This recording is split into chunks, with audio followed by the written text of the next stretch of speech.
What's going on, guys? Welcome to the video. Hope you're doing well.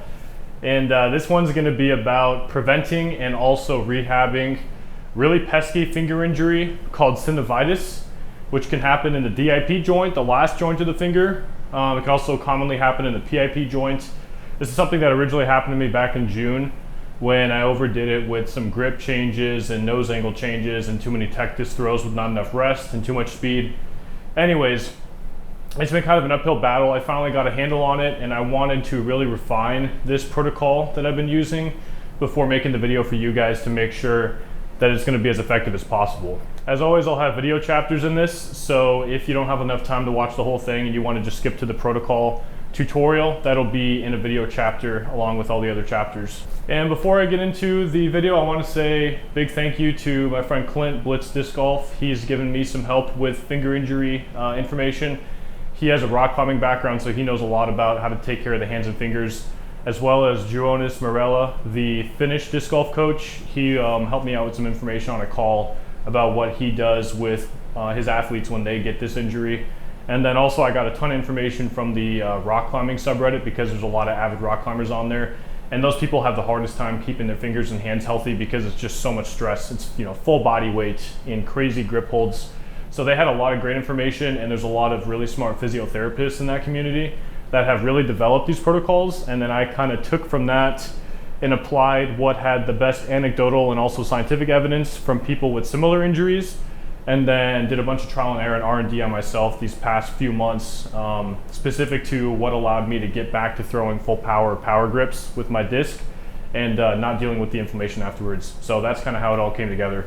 And just so you guys can look out for when synovitis is developing, or if you are feeling something off, what the symptoms feel like to me, and anecdotally what I've seen it feel like for other people, is you'll start to get inflammation in the joint after throwing. So after you kind of cool off and you've been sitting still for a while, you'll feel some inflammation, and it'll be more of a sort of like a dull pain that you'll feel in the joint when you try to bend it and extend it.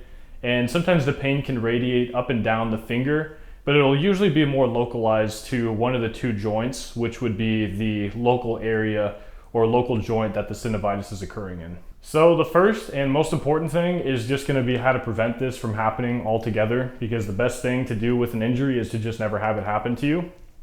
So I've had this happen to a few of my clients and also to myself, and then from looking at all the anecdotes from rock climbing and other people and talking to Jonas with what happened with his athletes, there's a few common trends that can lead to any overuse injury like this. It's usually going to be too much intensity, too much volume, and not enough rest, which is kind of like, you know, the super cliche, obvious big three of getting overuse injuries.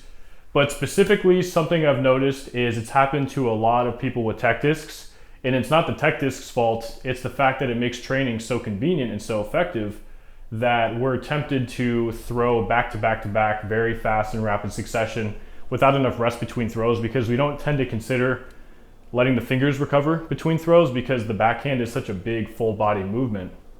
So you don't think, oh, I got to let my middle finger rest up for 30 seconds before I do this next throw.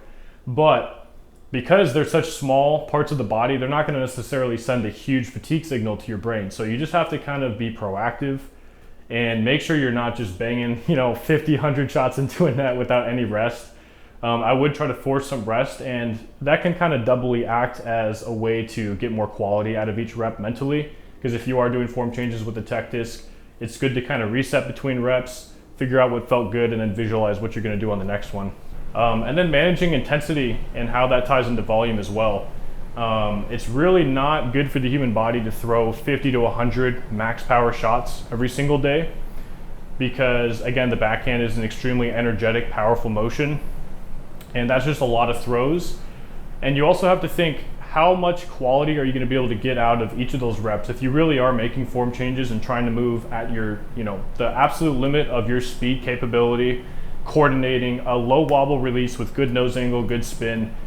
You're not going to be able to do that 100 times in a single session without some extreme central nervous system fatigue, which is going to reduce the quality of reps. So again, it's not going to get you better as much as managing volume, and it's also going to increase the risk of finger injuries if you're throwing an insane amount of max power shots in a single session, especially if you're doing it multiple times per week. Now, if this does happen to you and you have to just play through it because you're in the middle of the tournament or you have some really important forum sessions to get in. I'm not saying I can recommend pushing through injury, but this is something that I had to do to get some Power Grip 360s in so that I'd be ready for the USDGC distance competition. I want to show you guys what I found worked best for taping it. I want to add as much bending support to keep the joint in slight flexion, because the joint getting into extension and hyperextension seems to more rapidly cause the synovitis to happen. It seems to cause more issues for the joint. This is something that rock climbers find as well. When they're doing a full crimp grip, hopefully I'm not butchering this terminology, the joints can go into hyperextension, and that seems to aggravate that the most for them. So what I'm doing with the tape is, first and foremost, I want to add a little bit of compression to the joint, which is going to help with shear stress and bending stress through the joint.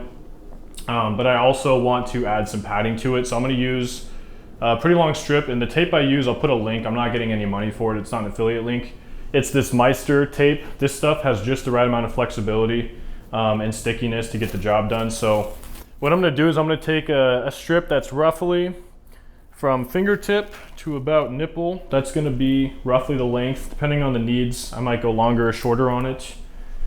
And what I'm doing here is I'm going to have my joint in slight flexion, and I'm going to hold it in flexion the whole time I'm taping. I just start on the index finger here. I'll get a little bit closer, so hopefully this is easier to see.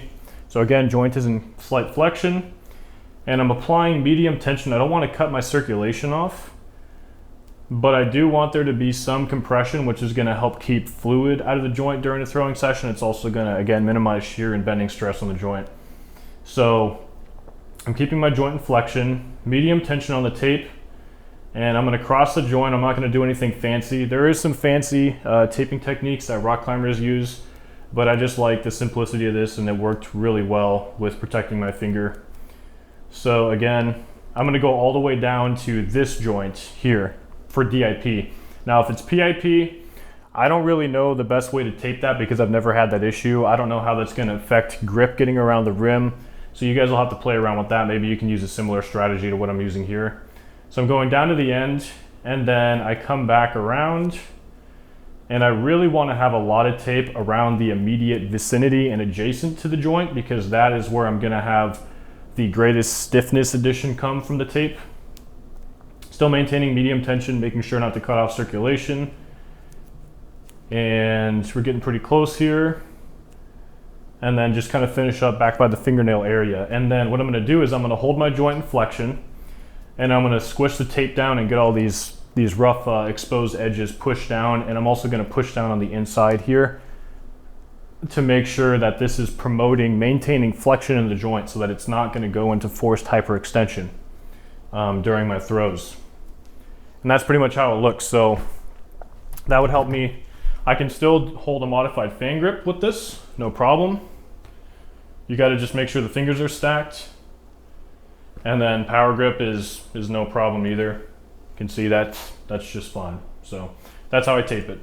If you're power gripping and your middle finger starts having issues, I recommend switching to a modified power grip to work through the injury and get it healed up. Something like this, the middle finger is not going to be the first thing taking up the stresses of the rim. It still is stacked on the ring finger, but it's not going to have a direct interaction and maximum force loading from the rim of the disc. So that's something, if you have the middle finger issue, that'll help you get by. I imagine it would help with the ring finger as well. Pinky, I wouldn't recommend this because the pinky is taking a lot of force. If you're having pinky issues, you could probably do something like a 3-finger power grip just to keep it off the disc in the meanwhile. You can also do these special fan grips. I'm not flicking you guys off, I promise. An alternate option for the middle finger is to fan it out like this. And then if you have the ring finger, fan out the ring finger like that. I would still tape them. Also, make sure, this is something Jonas told me that I thought was really keen, make sure you do not have the inside of the joint impinging on the rim. So you see how the actual joint capsule, the exposed part, is impinging into the rim there. That could cause basically blunt force trauma, which is definitely not going to help with inflammation and synovial fluid buildup. So just something to look out for. Okay, so here's the actual exercise protocol that you're going to use to reduce the inflammation, get the synovial fluid out of the joint, and then to remodel those tissues to make everything stronger and less likely for it to happen down the road. So you're gonna ideally do this protocol 2 times per day. I would try to space them out so that there's at least 6 hours between the 2 sessions. That allows for collagen synthesis to be maximized during each session if there is any connective tissues that need to be strengthened.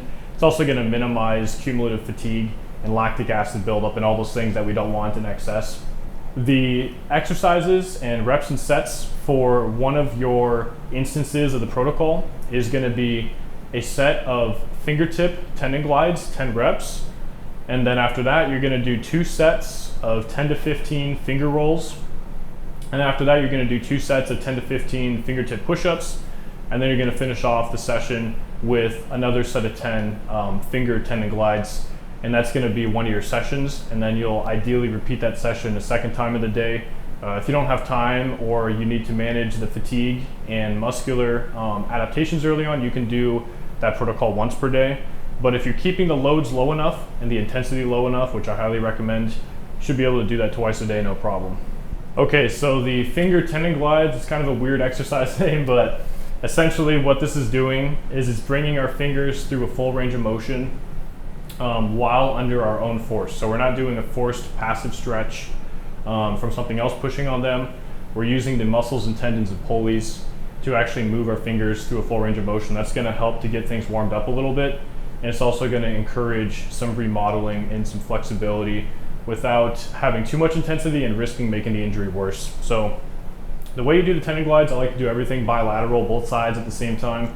Make sure I'm doing everything in balance because disc golf is already so one-sided. So I'm just gonna stand here and essentially your 4 fingers, so the thumb is just kind of hanging out. And let me make sure I got this in view.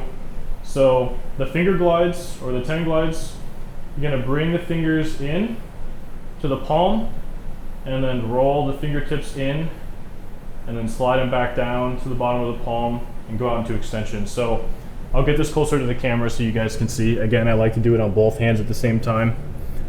So fingertips into the palm and then I roll in, not too hard, but definitely want to get that full range of motion, and then slide back out to the palm and then come back out into extension. So that would be 1 rep, and then I'll do it again. 2,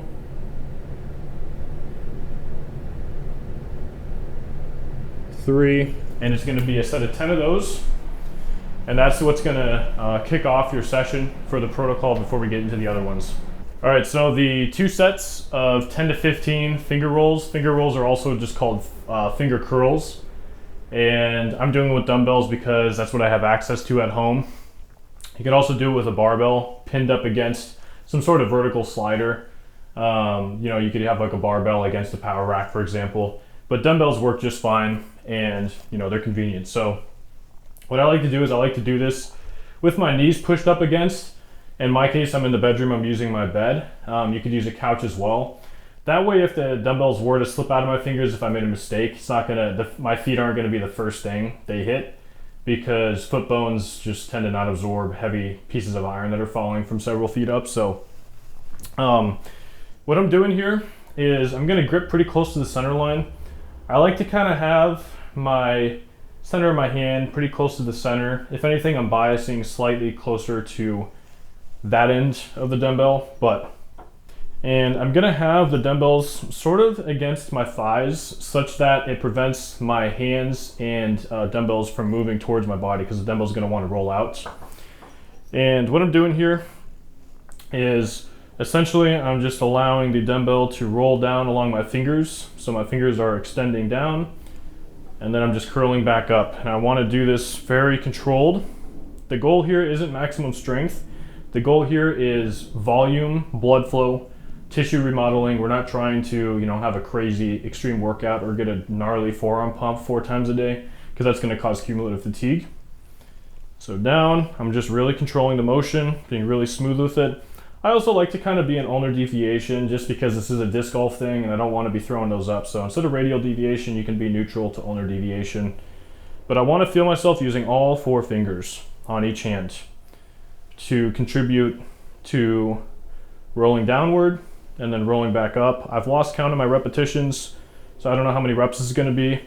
But I recommend doing this at about medium intensity. I would start light, probably with a 10 or 20 pound dumbbell. I just have 30, so that's what I'm using.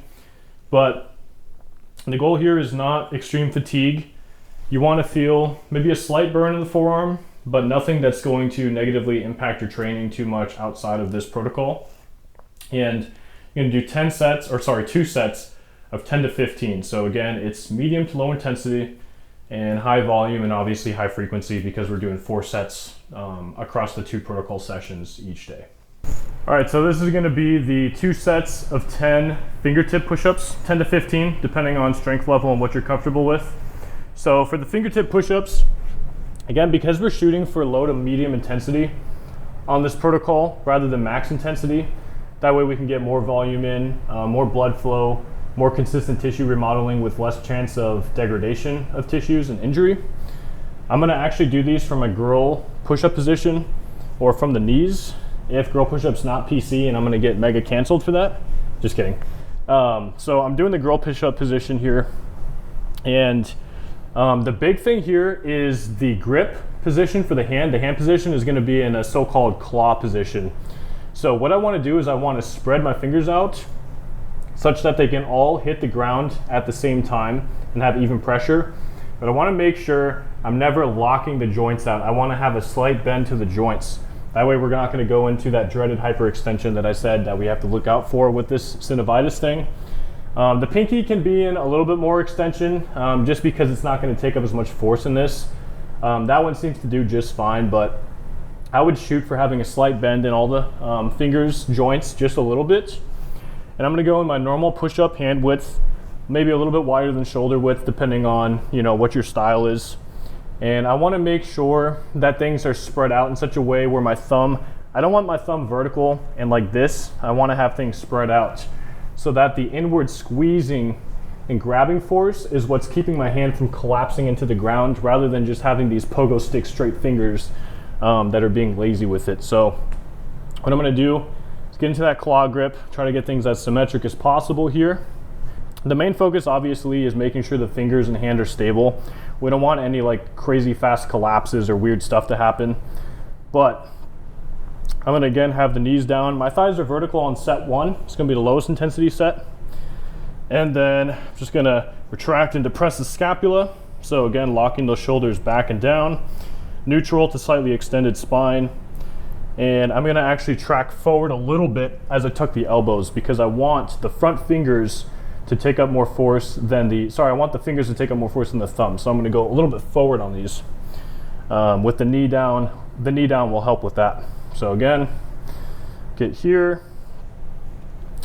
And then I'm just gonna go very controlled, back up. That's 1 rep, 2, 3, 4. So again, we're trying to really control our motion. And if you start to get really shaky and you feel like something's about to collapse or get a little bit out of control, I would just chop off the set there and rest up, and then do the next set with less reps. We don't want to have any like out of control, unstable thing happen. So for the second set, I'm gonna actually kick my knees back a little bit more, because this one's gonna be slightly higher intensity. Again, we still don't wanna go above about medium intensity. But for the second one, I'm gonna have the knees back a little bit more, so that when I go forward onto the fingers, it's gonna be a little bit higher loading at the bottom. And the push-up range of motion is so good for these because it allows for dynamic loading. So it's less force at the top, and then the fingers are gonna be under their greatest loading at that bottom position.